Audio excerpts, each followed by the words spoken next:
Senators met on Capitol Hill to discuss the deadly fentanyl crisis here in America. China and Mexico took center stage in those hearings. Senator Bill Cassidy, Republican from Louisiana and a medical doctor, joins me now.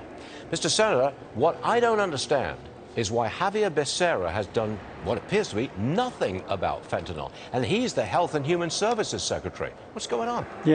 Yeah, I'm not sure. I'm not sure that Javier is actually in Washington, D.C. I still think he's zooming from California. I think so. And I say that because if this is an emergency, if we have 100,000 Americans who died last year as they did, then all hands should be on deck at their desk implementing the programs that Congress has previously given and bringing new programs to Congress that you think might otherwise help squash this epidemic of death. Are the cartels sending fentanyl now through the mail? Oh, they're doing it both through the mail and directly across the border. Now, from China, it comes through the mail, exploiting a kind of loophole. If the declared value is less than $800, then it's not inspected. Now, Congress has appropriated dollars to increase inspection of every package, but that's taking a while to implement. You've got to build out new facilities.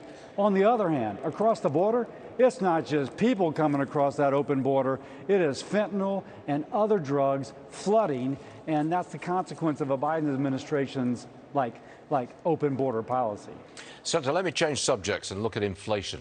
We got a new report and it says 64% of us have altered our driving habits or our lifestyle just in the last few months because of inflation. What are you hearing from your constituents in Louisiana? Yeah, I'm hearing, why doesn't President Biden come live like a real person? He speaks as, oh, isn't it great that we're paying less for gas, not knowing that we're paying less for gas because they're not driving, therefore there's demand destruction. If you're in a 15-year-old pickup truck, you're not driving that truck because you don't want an electric vehicle, it's because you can't afford a new car. And for them to kind of tout the solution is electric vehicles is ignoring the reality most Americans live in. The husband or the wife has to drive to work, and she may drive 45 minutes and then 45 minutes back in an older vehicle. These gas prices are still punishing the American people. Are the people of Louisiana losing ground financially? Oh, many are. By the way, it isn't, of course, just the fuel. It's also their utilities. It is also their grocery prices. And I like to say people who used to eat steak are now eating hamburger. If you're eating hamburger, you're eating hot dogs. They are readjusting their lifestyle down, and they're frustrated, and they're looking for answers. They are indeed.